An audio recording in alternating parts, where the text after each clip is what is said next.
Hello from Board Developer. It's Business Ahas, a show about the eureka moment that launched you into the next level of success. I'm here with your host, Jim Hayden, and I'd like to welcome Joel Borovay.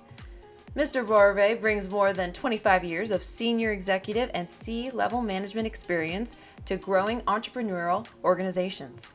He has served as COO of Insight North America. While at Insight, revenues for the company grew from $250 million to $3 billion. Joel has served as Vice President of Manufacturing for Royal Grip Inc. Mr. Borovay received a Bachelor of Science degree in Business Administration from Arizona State University. In addition, he is a graduate of the Center for Creative Leadership. He has also been a featured speaker for the National Conference on Operations. We must know his business aha. Take it away, Jim. Oh my gosh, Danny, that's a great introduction of Joel, and you do such a great job. I think every single time you introduce our guests that we have on. And Joel, I'm elated today to have you and talk about your business aha moment. When I've had the opportunity to get to know you better, it's really been amazing for me to see how much success that you've had in your career in such a short time. And I'll tell you, as a leader, and I am excited about today. I'm excited about hearing from you. And I think everybody knows the rules. The biggest rule is I don't know the aha. None of us do.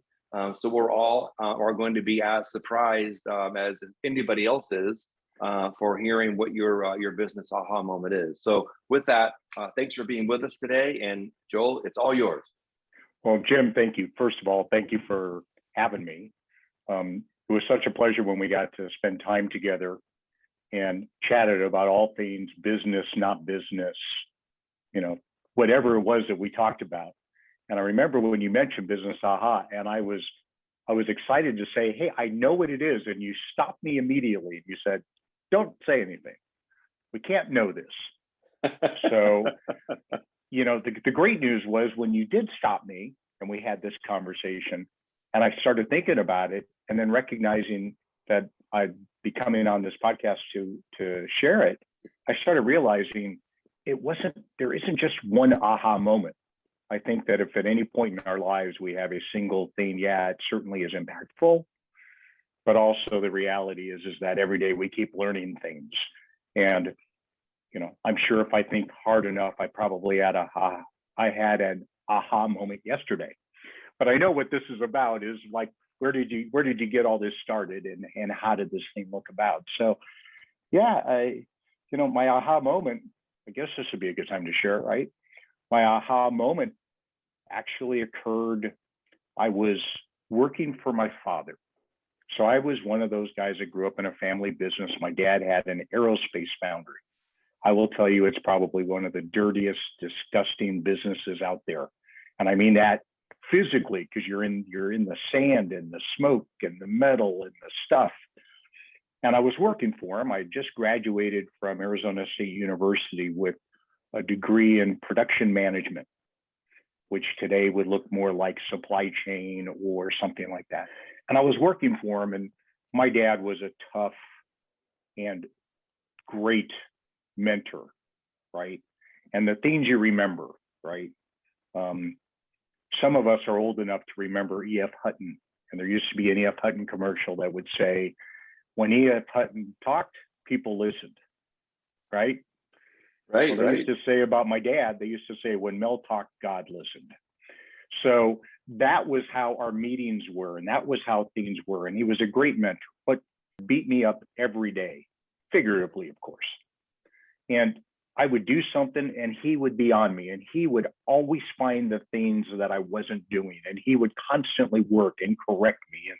And it was a tough environment. I went in every day and I'd leave at the end of the day and I was mentally exhausted. So I remember I was engaged and getting ready to be married. And so I had moved home for a brief period of time to save some money so we could buy a house and all those things. And so we'd sit at the dinner table after the day of work, And my mom would sit across the way, and my dad was at the head of the table, and I was over on this side of the table. And I would sit there and I would kind of block my view of his face, and I would eat like this. And I would just go, that's that SOB, that. And I would just sit there like that. And one night, after many days of this, we were finishing dinner, and he said, Joel, in my office. And he had an office in the home. So we walked back to his office.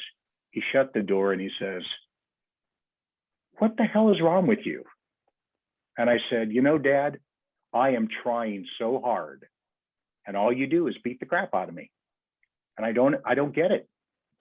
And he said, Joel, there's a lot of things that you may or may not remember about me, but remember this. The old college try isn't good enough in business. And there I am, I'm 23 years old, out of school. And it was at that moment that I started getting that what he was really telling me was that in business and in life, it's not about trying to do anything, right? It's about doing it. And sometimes you do it and maybe you aren't successful, and sometimes you do it and you are successful.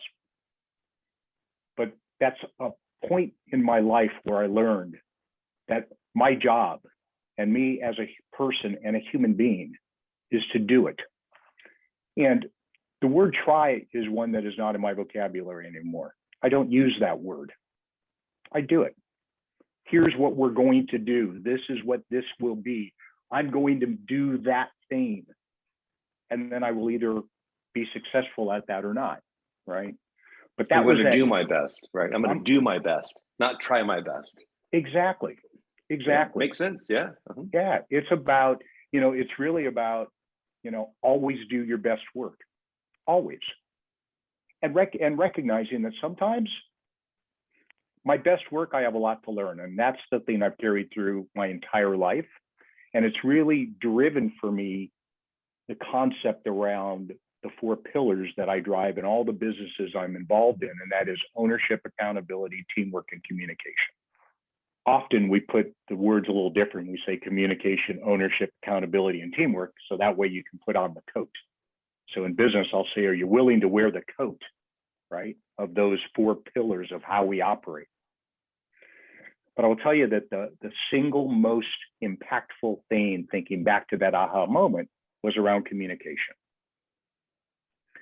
So Jim, this is my making it up as we go, and there's no truth to this because this is my view on how people operate inside a business, is I believe that in business, we operate from one of 2 contexts.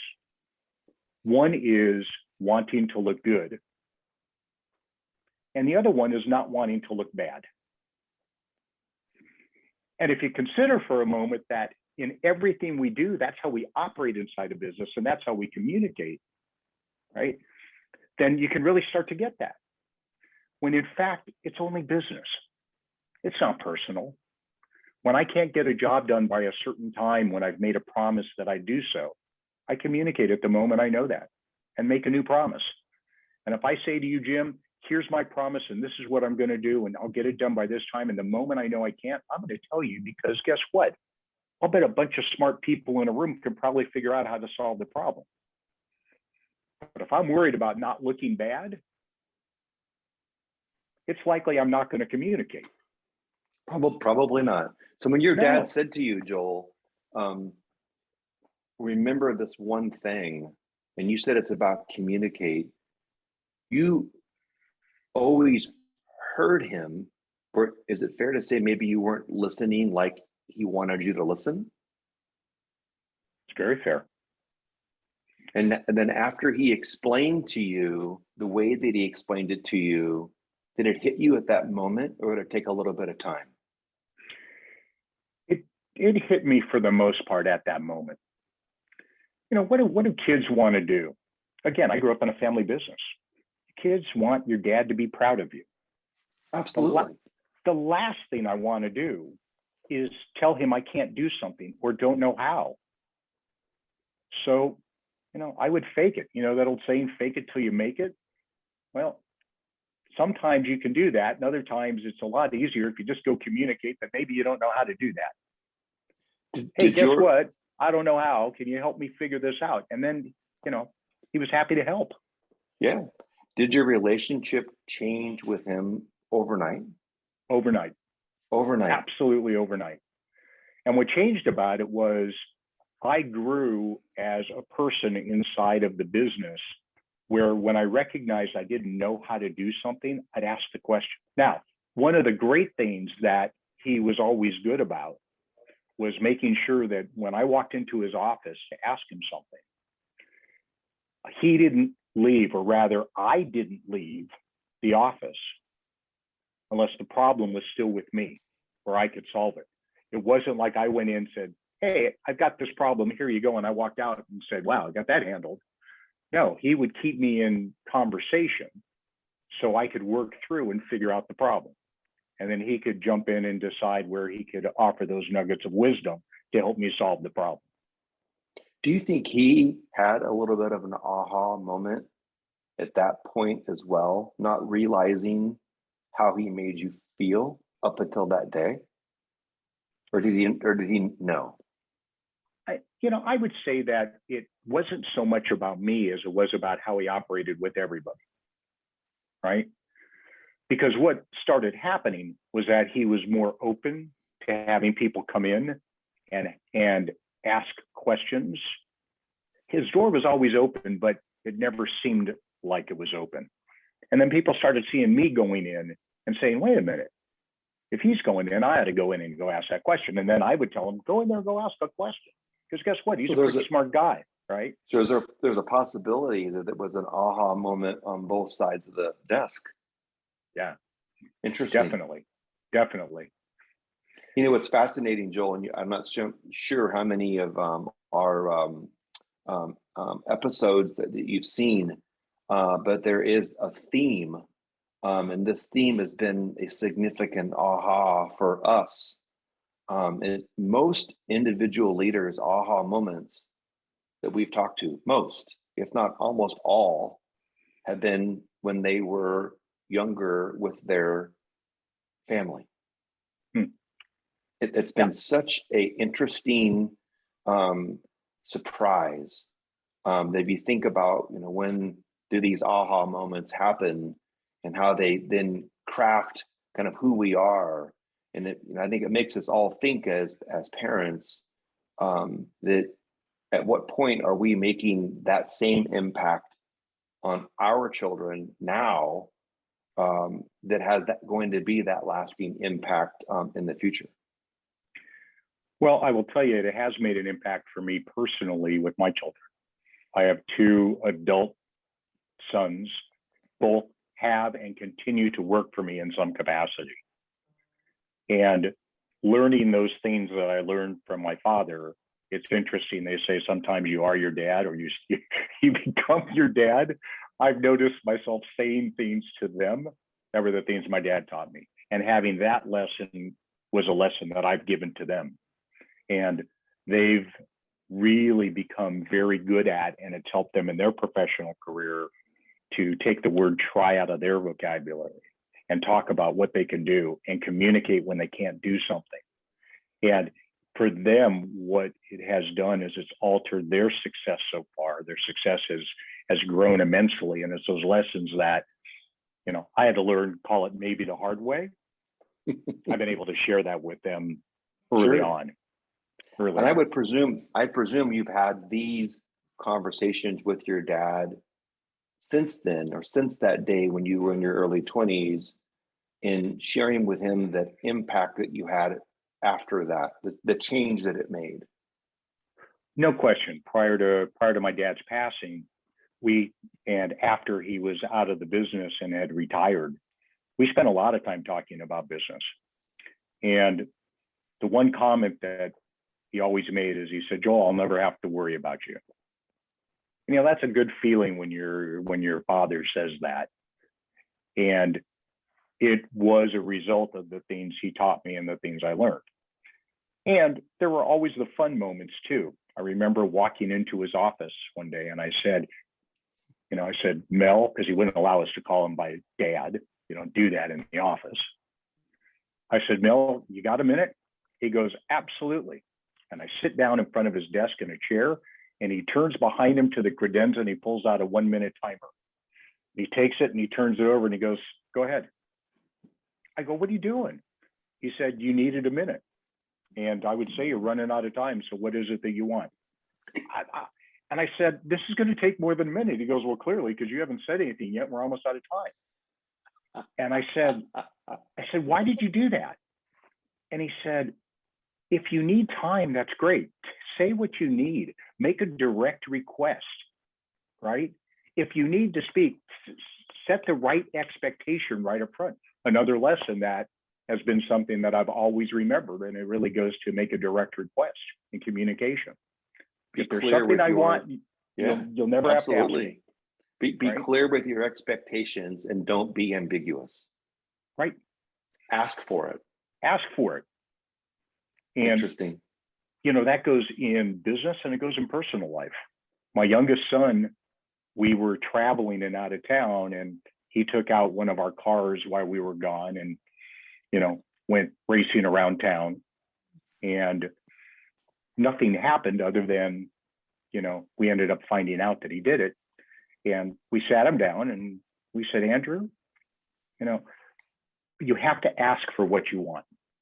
We don't have an issue that you took the car out. We have an issue you didn't ask. And he goes, would you have let us take the car out? I go, I don't know, but you have to ask for it.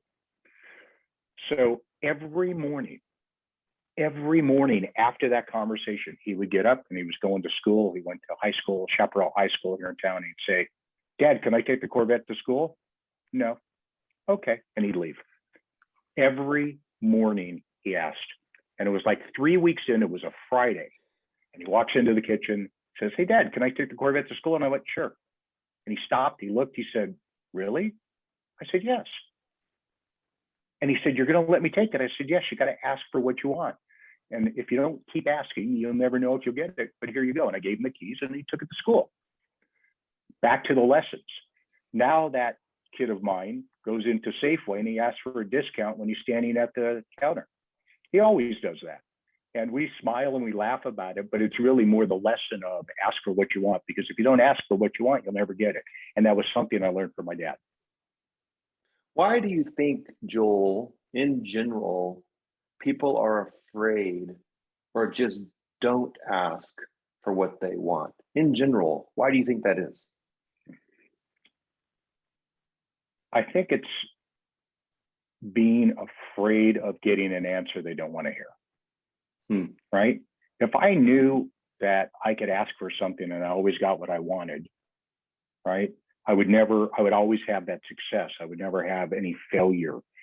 They talk about having constant success, and that breeds success. Well, often when you get a no as an answer, then, sometimes I'll stop asking because I'm afraid of the no. As opposed to, maybe keep asking and see how many no's you can get till you get a yes, and make a game out of it. Earl Anthony, one of the greatest bowlers that ever was out there. I don't know if you ever knew the story of Earl Anthony, but he's one of the top bowlers in the world. And when he started bowling, his parents would line pins down the gutter, plus up the front. So every time he threw the ball, and he was just a little child, every time he threw the ball, he knocked down pins and had success all the time. And then gradually his parents would take the pins away from the gutter. And then pretty soon, all he ever knew was success, right? Wait a minute. Those bumpers are up on the side. They're not up all the time? Apparently not. Apparently the idea is to throw it without those bumpers, I guess. So when I bowl, they have to be up. Because the ball will invariably not. I thought those things were permanently fixated. So I have a question for you, Joel. Yes. When Mel told you, Joel, I'm never going to worry about you. I'll bet you that was a very proud moment. Very proud moment. And if we believe inside of whatever those things that drive us and motivate us and that, it's always been that thing I've been able to fall back on in those moments when there was maybe some, being a bit unsettled, to be able to remember and go, my dad says you'll never have to worry about me. And it's always been that thing that's motivated me, right? Never have to worry about me. My dad said, right? It was a very proud moment. And, our relationship was such as he retired and he stepped back from the business world. And then I started moving forward in my business world, and we would have the conversations about the things we were doing, things I was up to, and what business looked like. You could see that, I'll call it that gleam in his eye of, I knew I'd never have to worry about you. The gleam was the gleam in his eye was the word proud. Proud. Yeah, for sure. So yeah, it's that aha moment that has stemmed and driven so many of the things in the way I operate. But we never stop learning. There's things I learn every single day. And one of the things that has been really important is I know there are things I do really well, and I know there are things that I don't do quite as well. And when I meet people that do things way better than I do, I want to make sure I'm shutting my mouth and listening, because I'll learn something. And I constantly take that forward. And again, that all goes back to, that old college try isn't good enough in business. I think that was absolutely so profound. And cheers to Mel, by the way. He deserves a tremendous accolade. He chose after dinner one day to call you into the office and say, what gives? And you came out and told him, Dad, you are mean to me all the time. And you told him. Yeah. And you didn't try to tell him, you told him. Yeah. And that's fascinating, because I'm assuming your boys now understand, because you've had these conversations with them. And if Andrew would have asked when you went out of town if I can take the car, I would probably guess and say the answer would be no. Probably. However, the lesson learned is one day you let him do it. Yeah. He earned it. He earned it. He earned it. And that's a lesson in life. And we think it's business. It's beyond business. It's life, right? And those lessons have never left me. Every single day, one of those things come up. And back to when we were sitting together, and I said, I know that that's that thing that I've always remembered. And that word try is not one that's in my vocabulary. I don't write it. I don't say it. I don't use it, other than when I tell an aha moment, right? Have you brought that up when somebody has said to you, well, we'll give it a try, Joel? Have you actually said things, or have you let it go? I do say things. However, in the world of coaching, when you're coaching somebody has to be open to the coaching. And one of the things that's important for me is to ask permission before I provide that. Because I can tell you, I don't like to be told what to do. Not that anybody does. At all. No. But if you ask me, I'll do it all the time. When my wife says, throw out the garbage, I'm like, ah. But when she says, hey, would you throw out the garbage? Of course. That little shift. Well, it's the same thing when you're offering that coaching to somebody. For me to sit here and say, hey, you shouldn't, you could. I'll say, hey, can I offer something? And then if they're open to that, then I'll show that. Fascinating. And the analogy I use is a ladder. I don't ever try to climb a ladder. I climb a ladder. I don't even know what trying to climb a ladder exactly looks like. You put your hands on it and you slide down and you can't, I don't know. But I use that as an analogy and people go, oh, yeah, I guess I climb a ladder. Yeah. Right? You don't try to ride a bike, you ride a bike. Bike. You either ride a bike or you don't. Fair. And if you fall, you get back up again. Yeah. I rode the bike. I fell off the bike. I got on the bike. I rode the bike. Awesome. Loved it. Yeah. Joel, can't thank you enough for sharing that. Really, really struck a chord. Made me think about many childhood memories and also adult memories of the word trying Do it. Obviously, that's Nike's tagline, just do it. Nike's tagline isn't just try it. Right. That would be interesting if it was. I don't know if it would have been quite as successful. Joel, have you read the book Rejection Proof? I have not. Okay, it's so good. I feel like you would absolutely love it. I don't remember the author's name, so I can email it to you afterwards. But his whole book is about rejection, and he realized he was afraid to like ask for things because he was afraid of rejection. And so the book kind of talks about he like goes on this year-long journey with the intention of being rejected. So he'll ask people to do things, crazy things. So like in one example, he goes to a Krispy Kreme and asks if they could like make the Olympic symbol out of donuts. And the girl at the counter says, hang on just one second. Let me see if I understand what you're asking. And she like comes back with the drawing and she's like, is this what you want? And he's like, yeah. And she's like, yeah, we can totally do this. And he was shocked because he totally went in with the intention of them saying no. And so he like kind of explores this idea that a lot of times when people say no, the person who's asking internalizes it and makes it personal. Yeah, but really the reason may not be about them at all. It may be, so with the example of your son asking to take your car, like maybe you needed it that day. So it's not that he can't have it, it's that you need it. And so he talks about like you need to follow up with questions and ask more information as to why people say no, but people don't because they think it's about them personally. It's really good. You would really enjoy it, I think. Yeah, please send me that. I would be very interested to read that. I will. I definitely will.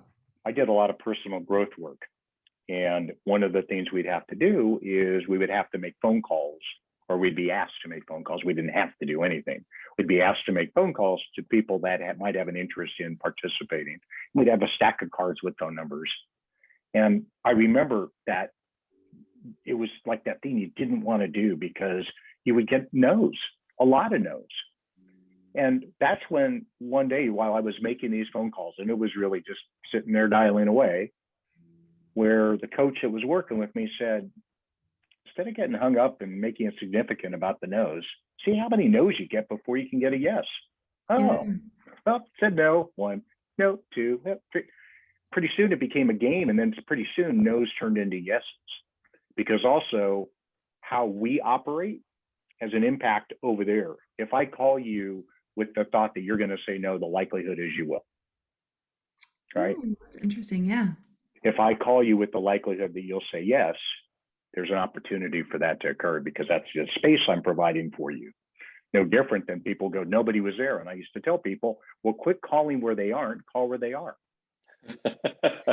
They go, well, what the heck does that mean? Yeah, you're absolutely right. Yeah. Call them where they are. And then people would start answering, right? Yeah. What we bring to the table is what we're going to get the other side.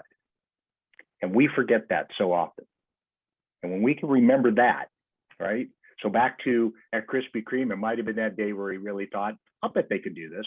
Hey, can you make the, well, of course we can, right? Yeah. Maybe not, Carrie, but maybe Carrie, so. Did he do that as a test, or did he really want the donut to look like the Olympic symbol? Yeah, he came up with like a list of crazy things that he was going to go out and ask with the intention of being told no, so that he could get over being afraid of rejection. I think there might have been like a watching party for the Olympics around that time. So it was like one of the things that he came up with of, I'll just see if, make the ask and I'll be told no and I'll move on. Yeah, please send me that. Please send me that. That would be great. Yeah, I will. That. I will. I really like what you said about it's what you're putting out there, because I think that's so true. Oftentimes when you're expecting a no, your sense of dread or hesitation comes across, in your communication, which makes people want to say no. But if you're expecting a yes, you're probably emitting more confidence, which may bring out that yes more than if you're looking for a no. So I really like that. I haven't heard anyone say it quite that way. I thought that was really good. Well, Carrie, consider this. I step into a meeting, or when I do things with an intention. Coming here today, I had an intention for this, for what I wanted, right? And my intention was to share something that was to be impactful, right? Whether that got delivered or not, that was the intention I brought to this.